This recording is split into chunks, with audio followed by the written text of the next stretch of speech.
melanggar hak. Keempat, syirik, antusyriku billah. Yang kelima adalah antaqulu 'alallah, mengada-adakan terhadap Allah. Artinya menganggap bahwa ini dari Allah padahal tidak.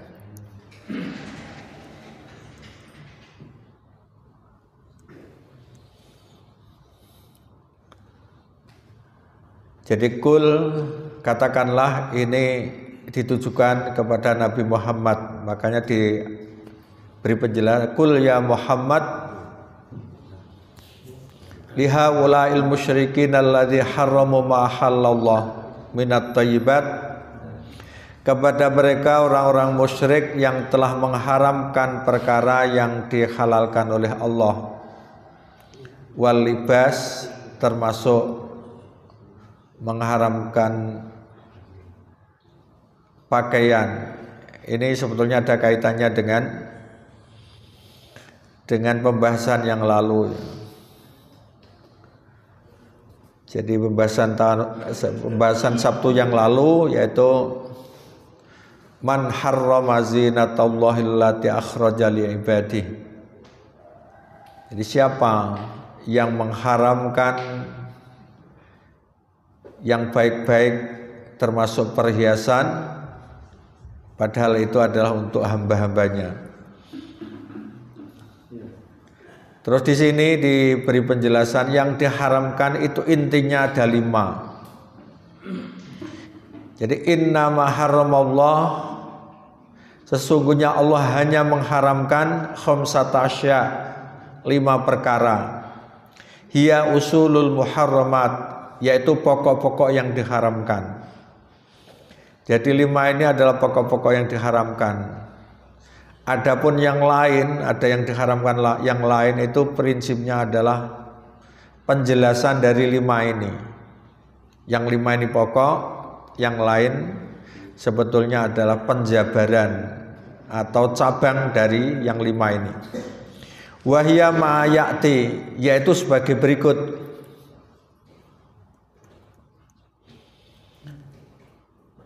Awalan, pertama, al-fawahish. Fawahish itu perbuatan keji. Fawahish jamak dari fahisyah. Fahisyatau wasa asabila, itu ada ya. Jadi wala taqrabuz zina, jangan kamu mendekati zina, innahu kana fahisyah, karena zina itu fahisyah, perbuatan keji. Lah fawahish itu berarti perbuatan keji. Az-zahirah, yang nampak, wal batinah, dan yang tersembunyi. Maksudnya adalah al-jahriyah, yang terang-terangan, wasiriyah, dan rahasia. Jadi terkadang kita pahamnya sirri berarti rahasia. Wahia al-a'malul mufritah fil qabahi, adalah perbuatan yang keterlaluan fil qabahi, dalam buruknya. Jadi masyarakat sudah paham bahwa itu adalah perbuatan buruk, perbuatan keji. Ma dhahara minha wa ma baton, yang nampak maupun yang tersembunyi. Au hiya ibaratun anil kabair, dan ini adalah ungkapan dari dosa-dosa besar. Kabair, dosa besar. Berarti intinya fawahish itu berarti termasuk dosa besar. Di antara contohnya adalah perbuatan zina. Ini yang pertama. Kenapa dianggap ini termasuk dosa besar? Li'annahu qad tafahasha qabhuha, karena telah berlebihan keburukannya. Ay tazayada, artinya bertambah-tambah buruknya. Mislu zina, seperti zina, wasirqati, seperti mencuri, Wal khuruj anil jamaah, dan keluar dari jamaah, artinya kelompok dari Islam. Ini berarti sudah murtad. Jadi fawahish itu biasanya juga ada hukumannya, bukan sekedar dosa betul saja, tetapi langsung jelas hukumannya. Zina, bagaimana hukumannya, mencuri itu potong tangan. Jadi yang ada hukumannya, atau membunuh orang itu kan juga ada hukumannya. Jadi membunuh juga dibunuh, itu berarti dosa besar. Yang kedua wal ismu. Jadi ism atau aima yujibul isma wa dzamba, perkara yang menyebabkan dosa. Jadi isma dan damba itu sama, sering digunakan ismun ya dambun, ismun atau dzunub, biasanya dzunub jamaknya dosa. Wahwal ma'asi shaghair, ini kemaksiatan kecil. Ini juga termasuk dosa, termasuk yang diharamkan. Hanya saja ada bedanya ya. Kalau dosa-dosa kecil itu bisa dihapus dengan amal soleh, termasuk kalau siapa yang puasa maka dihapuskan dosa-dosanya. Yang dimaksud dosa kecil ini, kalau dosa besar harus dihukum dulu baru diampuni. Jadi zina itu tidak bisa ditebus dengan puasa, ya harus dirajam dulu misalnya. Mencuri tidak bisa dengan sholat 5 waktu, harus dengan potong tangan, tetap berlaku. Kalau dosa kecil ini bisa diampuni dengan melakukan puasa Muharram misalnya. Puasa apalagi yang Asyura termasuk ya, Asyura, terus apa? Puasa Arafah misalnya ini. Bahkan orang itu kalau meninggalkan dosa besar, dosa kecil itu juga akan diampuni. Intajatanibu kabairomatun hauna nukaffir ankum sayyiatikum. Kalau asalkan kamu meninggalkan dosa-dosa besar, dosa kecil itu nanti akan diampuni dengan amal-amal soleh. Ya, dengan sholat, dengan amal kebajikan. Sehingga dua ayat ini fakana maknal ayah, sehingga makna dari ayat ini annahu, sungguhnya Allah itu haramal kabair was shaghair. Sungguhnya Allah itu ya mengharamkan perbuatan besar dan ya, atau dosa besar dan dosa kecil. Lah dosa kecil itu misrun nadhari bisyahwah, yaitu seperti melihat dengan syahwat li ghairi zaujah, kepada selain istrinya. Itu dosa kecil. Termasuk tidak memakai jilbab itu ya dosa, tetapi dosa bukan dosa besar. Cuma ya termasuk dosa ya. Kalau kecil, kalau ditumpuk-tumpuk kan menjadi besar ya. Wakil ada yang berpendapat atau dikatakan ya, gila itu dikatakan, tetapi maksudnya ada pendapat al ismu al maksiyah. Jadi ismu atau dosa itu semua kemaksiatan. Awid dzambu mutlakon. Jadi mutlak itu saya artikan semua. Jadi semua maksiat atau dosa, pokoknya selain dosa besar, itu namanya ismu. Atham jamaknya. Jadi bedanya fawahish dan al-ism itu ya. Jadi yang diharamkan ada yang besar sifatnya itu dinamakan fawahish kalau kecil. al-ism. Sekarang ketika al-baghyu, jadi yang haramkan bagh, yaitu az-zulmu, kezaliman,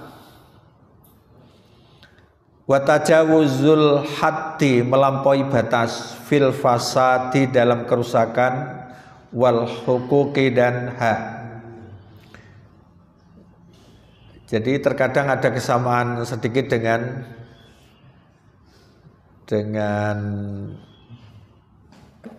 apa ya, fawahish.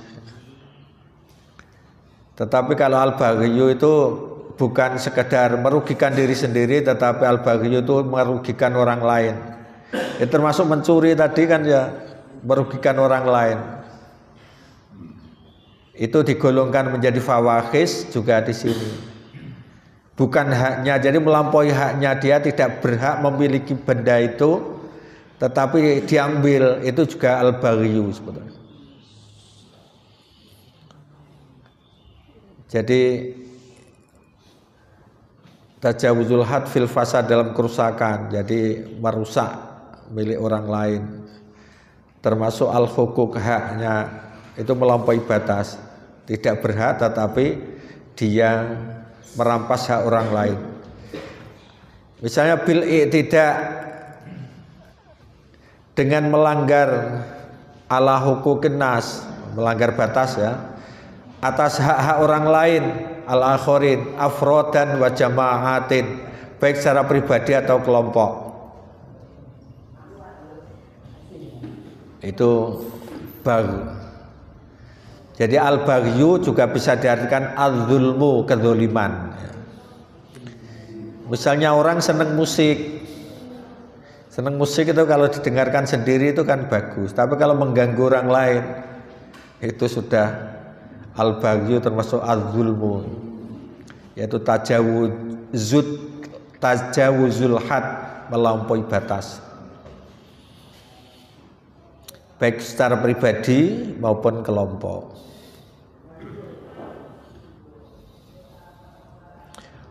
Wa qayyida al-baghyu bi kaunihi bi ghairil haq, pembatasan pelanggaran dengan kata tanpa pembenaran. Jadi al-baghyu bi ghairil haq lafalnya. Ini artinya li anna tajawuza idza kana li maslahatin amah. Jadi ada melampaui batas, tapi jika untuk kemaslahatan umum, au ma'tarodi, atau karena saling meridhoi, fala syai'a fihi, maka tidak ada masalah.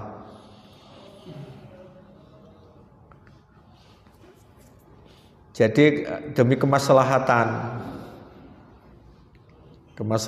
ini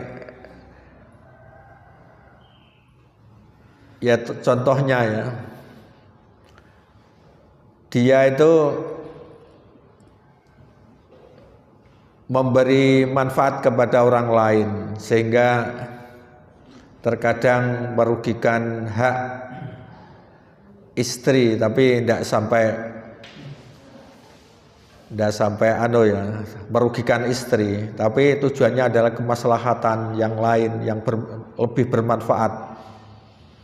Dan itu asalkan diridhoi, mungkin ya ini haknya istri, tetapi istri ridho demi kemaslahatan umum, maka tidak ada masalah.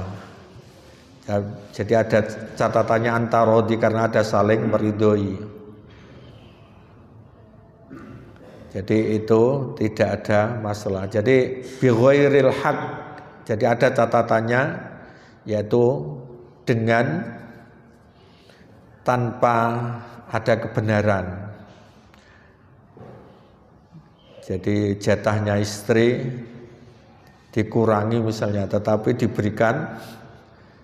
diberikan orang lain yang demi kemaksiatan misalnya, bighairil haq, dengan tidak ada kebenaran. Lah itu termasuk baghyu. Itu yang ketiga. Yang keempat, asyirku billah, syirik kepada Allah. Wa huwa akbahul fawahish. Ini termasuk perbuatan keji yang paling buruk atau paling jelek. Akbah, kobuh itu jelek atau buruk. Akbahul fawahish berarti perbuatan keji yang paling jelek atau paling buruk. Tetapi kalau syirik ini meskipun paling besar, tetapi tidak ada hukuman secara fisik, hanya saja ya hukumannya langsung itu dicap menjadi ahli neraka kalau syirik. Syirik itu bahwa ayyaja'ala ma'allah, yaitu menjadikan bersama Allah ilahun akhor, ada Tuhan lain selain dia percaya pada Allah tapi percaya pada Tuhan lain, itu syirik. Jadi kalau sudah tidak mempercayai Allah itu langsung kafir, itu bedanya. Jadi tidak mempercayai Allah kafir, tetapi ya percaya Allah tapi juga percaya yang lain, ada Tuhan yang lain, itu syirik. Syirik itu berarti mensekutukan Allah, mensejajarkan Allah dengan yang lain. Dia juga menyembah Allah tetapi satu sisi juga menyembah pada yang lain. Termasuk orang Nasrani itu ya percaya adanya Tuhan Allah itu, Tuhan. Tetapi juga adanya Tuhan Yesus itu. Ini termasuk min sonamin awasanin, atau seperti patung dan berhala, awsyaksin atau seseorang. Seseorang itu berarti ya termasuk Nabi Isa dianggap sebagai Tuhan. Padahal lam takum alai hujjah, tidak ada hujjah. Hujjah itu berarti alasan yang nyata, yang dibuat untuk berdebat. Min aklin, dari akal, artinya tidak sesuai dengan akal. Akal itu sebetulnya kalau sehat tidak bisa menerima itu. Kalau ada manusia dianggap sebagai Tuhan, dia akan lahirnya jelas, matinya juga jelas. Berarti dia belum menjadi Tuhan sebelum dilahirkan. Nah, itu berarti kan tidak masuk akal itu. Oh, Tuhan kok sementara. Jadi tanpa diterima akal, termasuk wala burhan, tidak ada bukti min wahyin, dari wahyu. Burhan bisa diartikan bukti nyata dari wahyu-wahyunya ada. Makanya khususnya keyakinan dan dalam hal agama itu harus ada dasar dari wahyu. Tidak ada dasar dari wahyu selain itu dinamakan tidak ada hujjah, juga itu dinamakan bid'ah. Urusan agama apalagi keyakinan itu harus ada wahyu. Makanya di ayat lain disebutkan fala takfu ma laisa laka bihi ilm, jangan kamu mengikuti wala takfu ma laisa laka bihi ilm, yang tidak ada dasarnya ilmu. Ilmu yang dimaksud di sini wahyu. Tidak ada wahyu, tidak usah diikuti dalam urusan agama.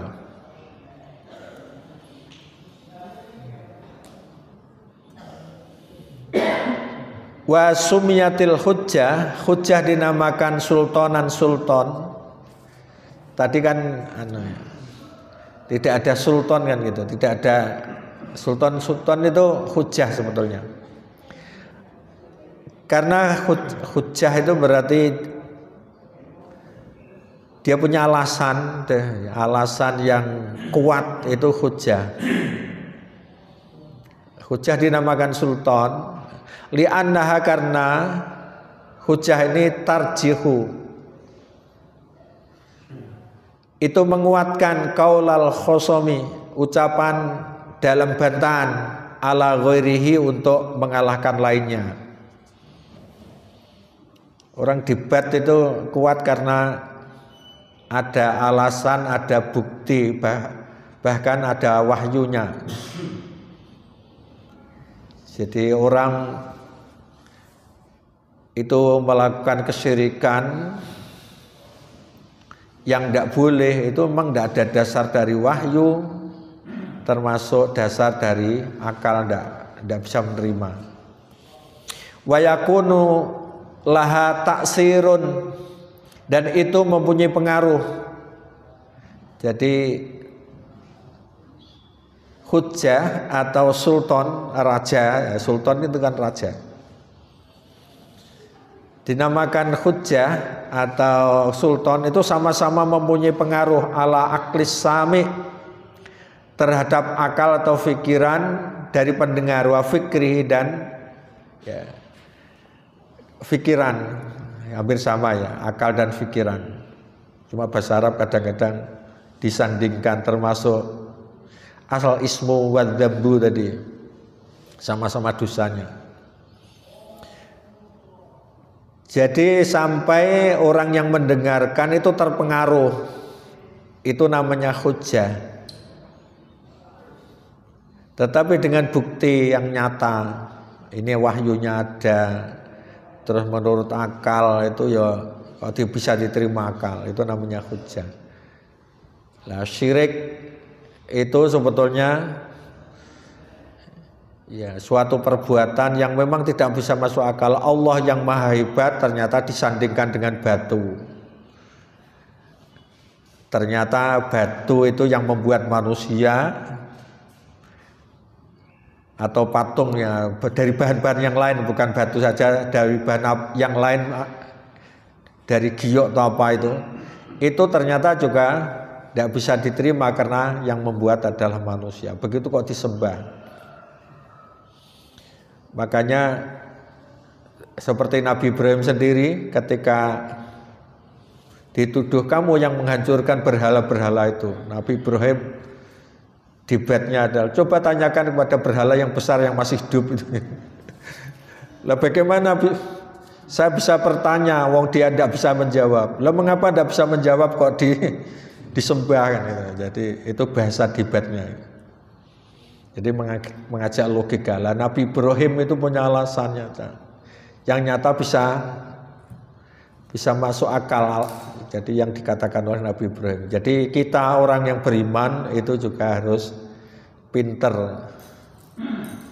berhujjah. Hujjah itu berarti berargumen. Makanya hujjah juga diartikan argumen.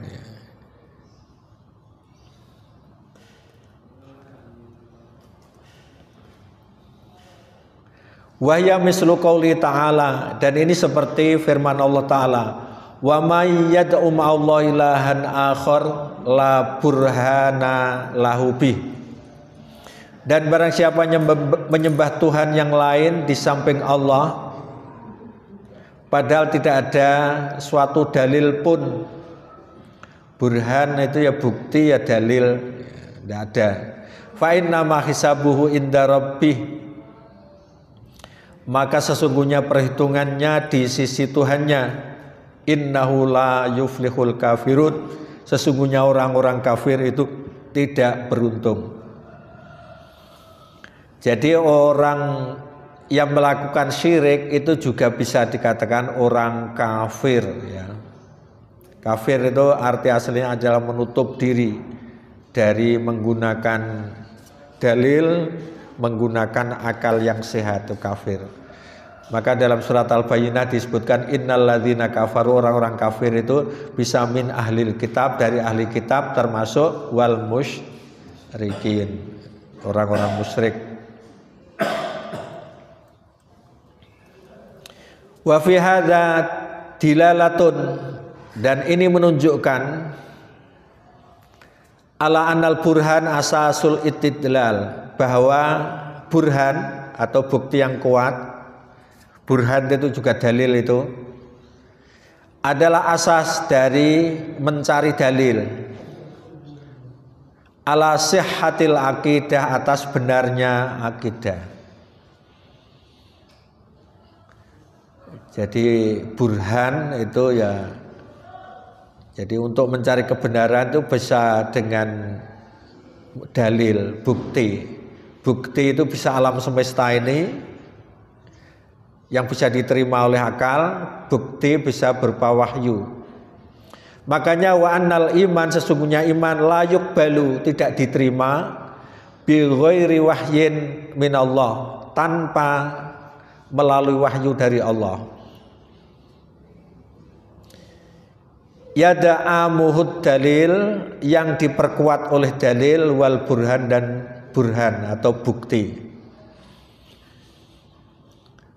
Jadi bukti yang sesuai dengan akal itu misalnya alam semesta yang hebat, perjalanan matahari bulan itu rutin bisa dihitung, itu pasti ada sesuatu yang hebat, ada yang maha hebat itu yang menciptakan termasuk mengaturnya itu. Nah itulah namanya burhan. Kalau dalil sering itu dengan menggunakan wahyu. Cuma untuk memperkuat dalil ya dengan wahyu. Dengan apa? Dengan alam semesta ini yang bisa diterima oleh akal. Lah yang terakhir yang diharamkan itu at-taqawwulu 'ala Allah bi ghairi ilmin wala hujjah. Mengada-adakan perkara atas nama Allah dengan tanpa ilmu, termasuk tanpa hujjah. Hujjah tadi saya katakan argumentasi. Jadi syirik itu biasanya juga tanpa ilmu, juga tanpa hujjah. Ketika ditanya kenapa kamu kok menyembah berhala, maka rata-rata orang itu akan menjawab ini ajaran nenek moyang, ajaran orang-orang terdahulu. Secara logika dia tidak menjawab biasanya. Jadi mengatakan itu tanpa ilmu, termasuk ini syirik ya, termasuk ini syirik. Misalnya, kenapa kamu kok mempertuhankan Nabi Isa? Maka itu ya pokoknya mengada-ada. Jadi sumbernya adalah mengada-ada, tidak asli. Kal iftira, ya seperti mengada-ada, wal kadibi, dan dusta. Allah, atas nama Allah. Biddi'ain anna lahu waladan, dengan menuduh bahwa Allah mempunyai anak.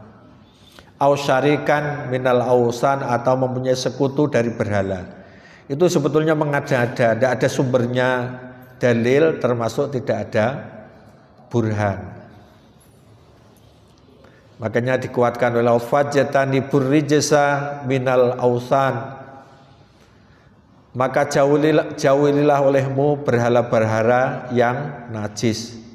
Ausan itu berhala, arijsa najis. Jadi najis bukan berarti najis secara fisik, tetapi najis yang dimaksud adalah secara keyakinan.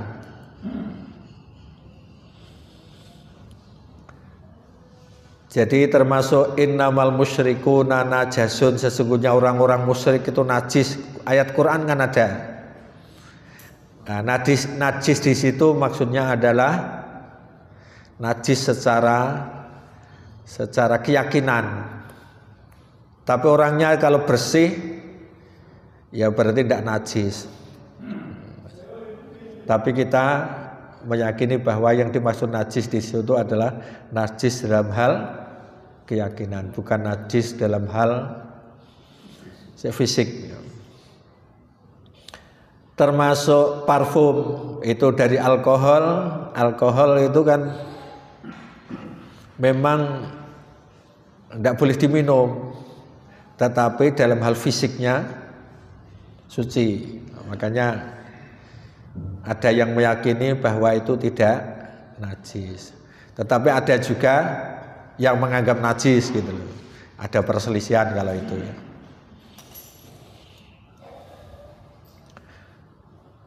Jadi pewangi itu ada yang bercampur dengan alkohol.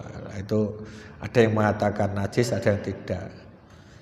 Tidak najis karena bahannya itu diteliti suci.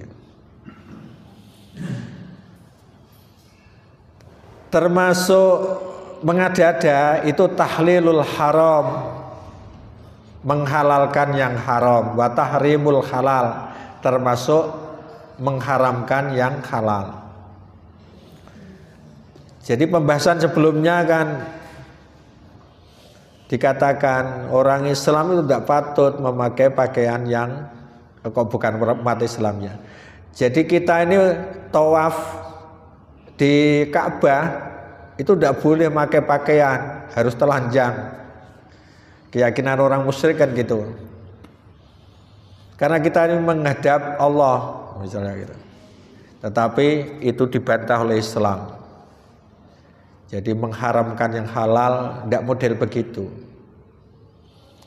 Jadi termasuk mengada-ada itu menghalalkan yang haram dan mengharamkan yang halal bila sanadin dengan tanpa dasar, wala hujjatin tanpa hujjah.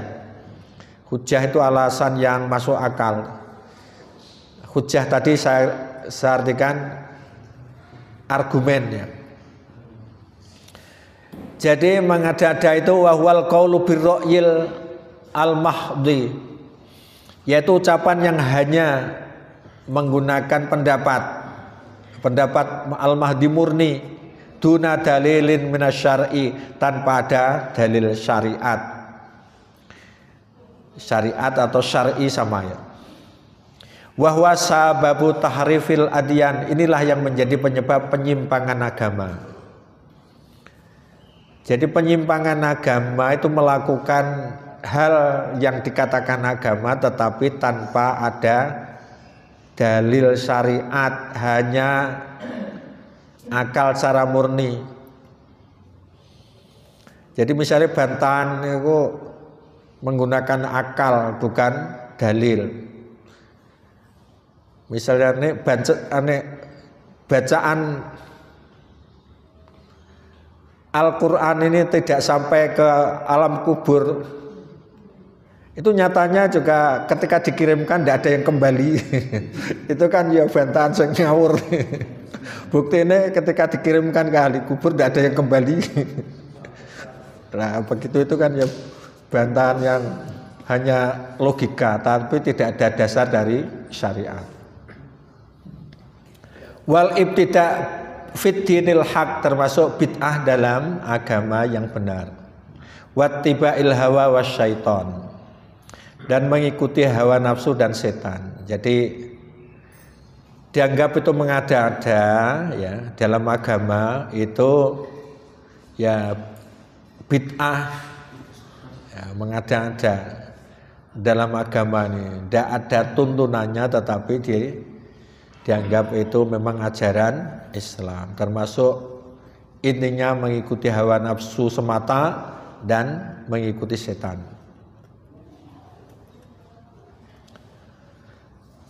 Kama fa'ala ahlul kitab, dan ini sebetulnya seperti yang dilakukan oleh ahli kitab yang ditegur, wala taqulu lima tasifu al-sinatukumul kadzib hadza halalun wa hadza haram. Jangan kamu berkata atau jangan kamu mengatakan terhadap apa yang disebut-sebut oleh lidahmu secara dusta. Ini halal, ini haram, padahal tidak ada dasarnya. Ya termasuk dulu ya ahli kitab mengatakan bahwa jadi unta itu yang telah melahirkan berapa kali itu haram, tidak boleh disembelih. Atau unta laki jantannya yang telah menghamili berapa kali itu juga tidak boleh disembelih. Itu hanya berdasarkan pengakuan saja, tidak ada dalilnya. Nah itu diberantas oleh Islam. Jadi yang halal jelas, yang haram jelas, tidak kok dihitung oleh model-model hanya dugaan-dugaan semata. Jadi tadi ya, yang terakhir ini mengada-ada itu ternyata dinamakan manhaj ad'iyah tajdid. Jadi manhaj dari orang-orang yang mengaku pembaharu. Ada iya itu mengaku. Tapi waktu khotis syariah bismil ijtihad, melampaui syariat dengan mengatasnamakan ijtihad. Kama rawasyaikhani, seperti yang diriwayatkan oleh dua syekh, yaitu Bukhari Muslim. Maka kita disuruh hati-hati.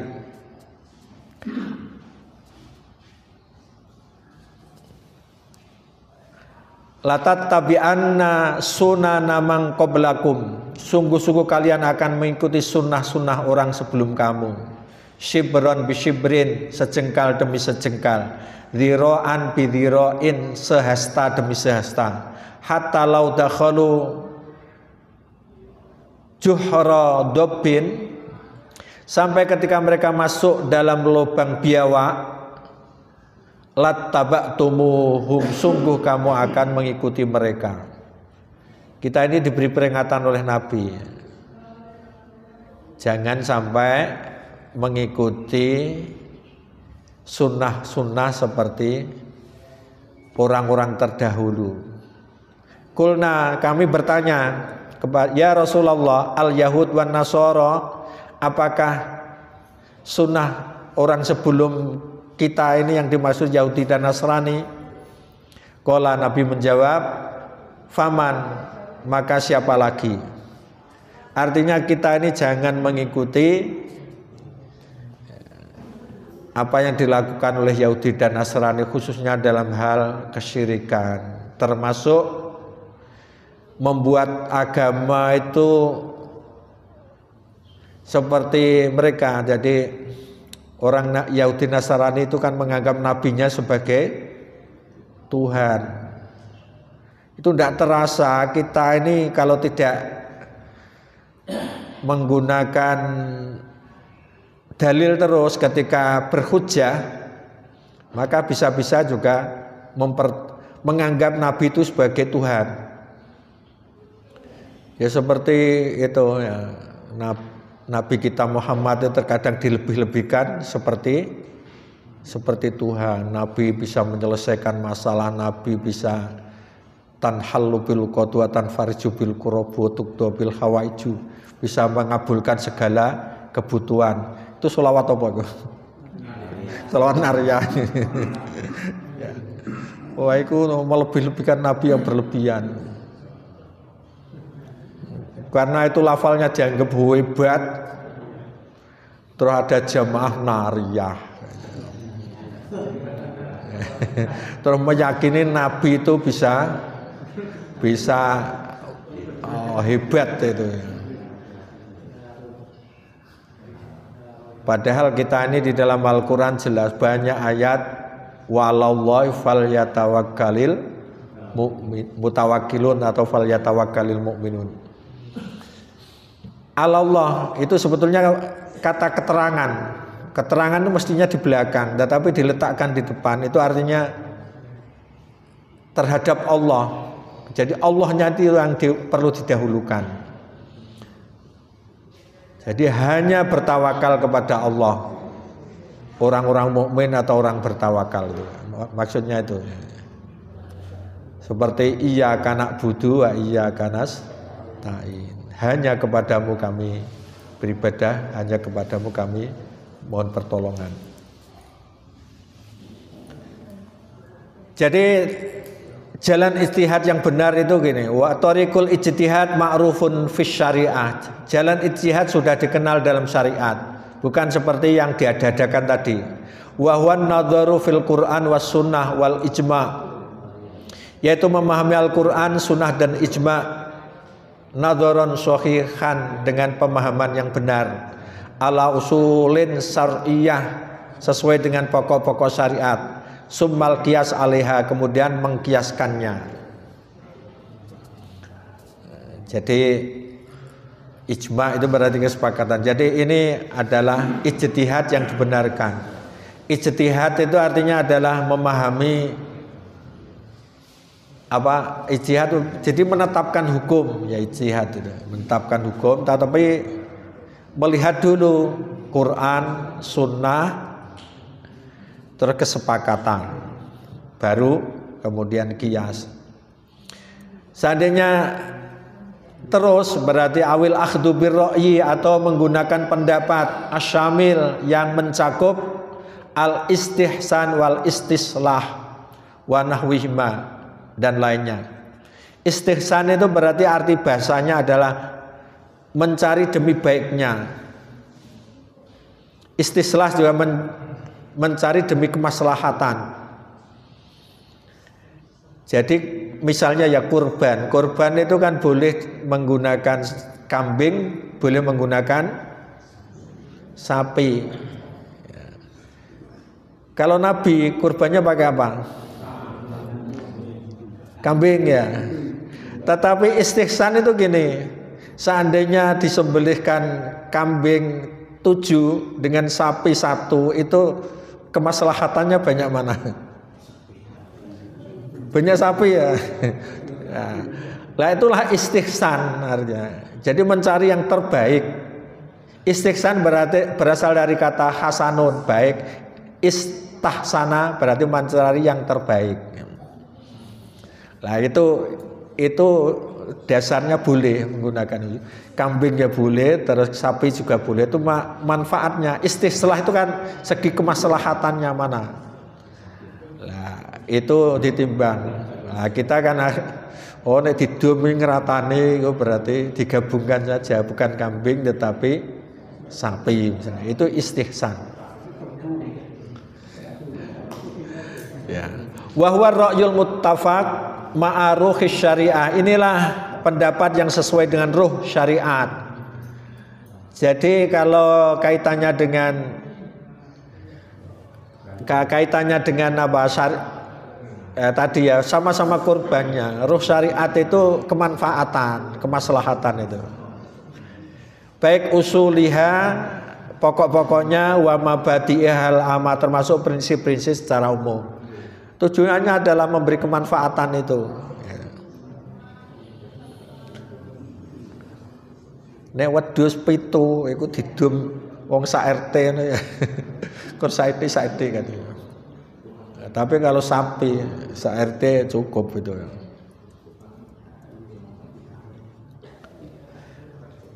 Waqat usira tasaulu haula hadhil ayat. Sesungguhnya telah muncul pertanyaan-pertanyaan seputar ayat ini. Matbunu anna kalimata innama tufidul hasra. Kesimpulannya ini ada kata-kata innama. Innama itu sesungguhnya hanya ya. Itu digunakan sebagai pembatasan.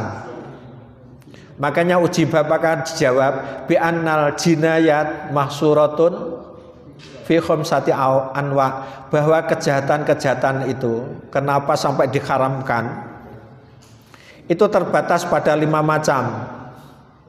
Ini berarti kesimpulannya. Dari pembahasan ini disimpulkan kenapa diharamkan 5 itu, karena itu akan menimbulkan 5 kejahatan. Jadi karena 5 itu maksudnya termasuk kejahatan ya. Yang pertama al-jinayat alal ansab, kejahatan terhadap nasab. Wa ya innama tahsulu bizina, dan ini hanya terjadi karena zina. Makanya Allah berfirman innama harrama rabbiyal fawahish, Tuhanku hanya mengharamkan perbuatan yang keji. Nah, jadi alasannya yang pertama itu kejahatan dalam hal nasab. Makanya ada turun ayat innama harrama rabbiyal fawahish. Yang kedua al-jinayat alal ukul, kejahatan terhadap akal. Wahya syarbul khamri, nah, seperti minum khamr. Makanya ini disyaratkan dengan al-isma, perbuatan dosa. Jadi agama Islam itu menjaga nasab, tujuannya menjaga akal. Yang melanggar itu berarti itu kejahatan terhadap akal, tidak boleh, makanya diharamkan. Yang ketiga adalah kejahatan terhadap harta harga diri, al-arad, harga diri. Yang keempat, kejahatan terhadap amwal, harta. Berarti agama itu sebetulnya adalah untuk menjaga harga diri, menjaga harta. Makanya tadi disyaratkan dengan wal baghya bighairil haq, yaitu melanggar hak manusia tanpa ada alasan yang benar. Jadi mengejek orang itu juga termasuk al-baghya ya. Termasuk mengambil harta orang lain juga al-baghya. Jadi 3-4 disimpulkan dengan kata-kata wal baghya bighairil haq. Yang kelima, al-jinayat alal adyan, yaitu kejahatan terhadap agama. Tidak boleh jahat dalam agama. Lah kalau yang ini dibagi menjadi 2. Yang pertama, at-ta'nu fi tauhidillah, menciderai keesaan Allah Ta'ala. Maka ini disyaratkan dengan wa antusyriku billah, yaitu kamu mensekutukan Allah. Ini menciderai tauhid. Yang kedua adalah al-qaulu fi dinillah min ghairi ma'rifah, yaitu berkata mengenai agama Allah dengan tanpa pengetahuan. Jadi kita beragama harus ada dasarnya, harus ada hujjahnya. Makanya ini disyaratkan dan wa taqulu 'alallah ma la ta'lamun. Hafal ya. Jadi kenapa kalimat tadi diharamkan? Karena karena itu demi menjaga nasab, yang kedua demi menjaga akal, yang ketiga demi menjaga harta, keempat menjaga kehormatan orang lain. Yang kelima yaitu agama dibagi menjadi 2 nih tadi, yaitu menciderai syirik dan mengada-ngada dalam agama tanpa ada pengetahuan. Saya kira cukup kajian untuk saat ini.